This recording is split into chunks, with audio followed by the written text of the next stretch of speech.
বিখ্যাত author Napoleon hill দ্বারা বর্ণিত কয়েকটি উপায় সম্পর্কে আলোচনা করব, যা আপনি বা আপনাদের জীবনের চলার পথ প্রশস্ত হতে সহায়তা করবে এবং যার দ্বারা আপনাদের মনোবল বাড়বে। হ্যালো বন্ধুরা, welcome back to my channel. আজ আমার আলোচ্য বিষয়বস্তু হলো বিশ্বাস বা ট্রাস্ট। ইচ্ছাপ্রাপ্তির প্রতি নিষ্ঠা ও তার মানসিক দৃশ্যাবলোকনই হলো বিশ্বাস। আপনি নিজেই আপনার ভাগ্যের প্রভু, আপনার আত্মার ক্যাপ্টেন। বিশ্বাস মস্তিষ্কের প্রধান অংশ। এই বিশ্বাসের সাথে বিচারের কম্পন যুক্ত হলে আমাদের অবচেতন মস্তিষ্ক তা অতি শীঘ্রই গ্রহণ করে তার এক অমূর্ত সমরূপ তৈরি করে এবং তা অনন্ত মেধার সাথে সংযুক্ত করে দেয়, যেমনটা ঘটে প্রার্থনা করার সময়।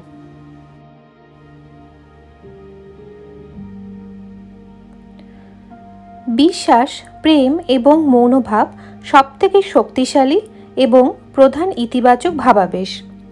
বস্তুত বিশ্বাস এক মানসিক অবস্থা যা বারবার প্রাপ্ত নির্দেশের দ্বারা সৃষ্টি হয়। এই নির্দেশ গ্রহণ করে অবচেতন মস্তিষ্ক। ব্যক্তিগত প্রেরণার ক্ষেত্রেও এই শৃঙ্খলাই তৈরি হয়। সাধারণত নিজেদের অবচেতন মস্তিষ্কে ক্রমাগত কিছু নির্দেশ পাঠাতে থাকলে আপনার থেকেই একটা বিশ্বাস জন্ম হয়। সেটা বোঝার জন্য উদাহরণস্বরূপ একটা ব্যাপার বোঝা যেতে পারে, মানুষের মধ্যে কখন কখন কিভাবে অপরাধের প্রবণতা জন্ম নেয়।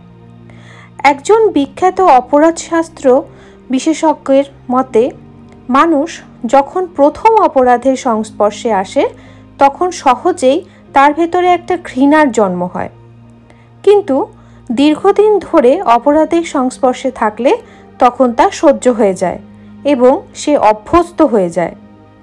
পরে সে তার দ্বারা প্রভাবিত হয়ে অপরাধমূলক কাজ করতেও পিছপা হয় না। অর্থাৎ যখন আপনার অবচেতন মস্তিষ্কে কোনো কথা বারবার দেওয়া হয় তখন অবশ্যই তা বিশ্বাসে পরিণত হয়ে যায়। তাই যখনই কোনো বিচারভাবে পরিণত হয় তখনই তার মধ্যে বিশ্বাসের জন্ম হয়। নিজের মধ্যে কিভাবে বিশ্বাসের জন্ম দেওয়া যায় তা সম্পূর্ণই আমাদের উপর নির্ভর করছে। কিছু লোক, বলা ভালো বেশিরভাগ লোকই এটা ভাবে যে দরিদ্রতা ও দুর্ভাগ্য ছাড়া তারা আর কিছুই পাবে না। ধীরে ধীরে এই বিশ্বাসের থেকেই তাদের ইতিবাচক প্রবৃত্তি ধ্বংস হতে শুরু করে এবং নেতিবাচক প্রবৃত্তি প্রস্ফুটিত হতে থাকে এবং ধীরে ধীরে এই মনোবৃত্তি সত্যিরূপে প্রকটিত হয়। এই চিন্তার থেকে মুক্তি পেয়ে সফলতার দিকে এগিয়ে যেতে হবে। আপনার অবচেতন মস্তিষ্কে যদি অসফলতা এবং ধ্বংসের কথা ভরা থাকে তবে আপনার ভাগ্য তাই হয়ে যাবে। এই চিন্তার পরিবর্তন হওয়া খুবই প্রয়োজন। দৃঢ়তার সাথে কথা এই ভাবনাকে দূরীভূত করা সম্ভব। এই দূরীকরণকে অত্যধিক প্রভাবশালী করে তোলার জন্য এটা ভাবুন যে আপনি যা চান তা আগের থেকে আপনার কাছে আছে। এই চিন্তা ধীরে ধীরে আপনার অবচেতন মনে একটা হালকা আশার সঞ্চার করবে এবং আপনার চিন্তা ভাবনাও বদলাতে থাকবে। যদি কোনো ব্যক্তি সঙ্গদোষে অপরাধী হয়ে যায় তবে এটাও ঠিক যে ভালো সঙ্গ তাকে এই মনোবৃত্তির হাত থেকে মুক্তি দিতে পারে। আপনার চিন্তা যদি ইতিবাচক হয় এবং যদি সফলতার কামনা ধীরে ধীরে আপনার বিশ্বাসে পরিণত হয় তবে আপনি অবশ্যই সফল হবেন। বিশ্বাস এমন এক মানসিক অবস্থা যা সর্বদাই প্রেরণা দ্বারা প্রস্ফুটিত হয়। হয়তো এই কারণে ধর্মে যুগ যুগ ধরে বিশ্বাস সৃষ্টিকেই আস্থার মূল মন্ত্র বলে ধরা হয়। এর প্রথম ধাপ হলো নিজের প্রতি বিশ্বাস রাখা। আগে যাওয়ার আগে একটা জিনিস স্পষ্টভাবে বুঝে নিন যে বিশ্বাস সেই বাহ্যিক অমৃত যা আমাদের বিচারকে প্রাণবন্ত করে আমাদের জীবন্ত করে তোলে। ধনপ্রাপ্তির জন্য নিজের প্রতি বিশ্বাসই সর্বপ্রথম পদক্ষেপ। সমস্ত চমৎকারের ভিত্তি হলো বিশ্বাস। এটাই সমস্ত অসফলতাকে দূর করতে পারে।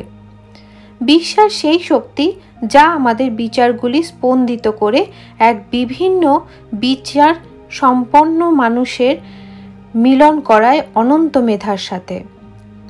এই বিশ্বাসই সেই অলৌকিক বল যা আমাদের সামনে অনন্ত মেধার শক্তিকে স্পষ্ট করতে পারে।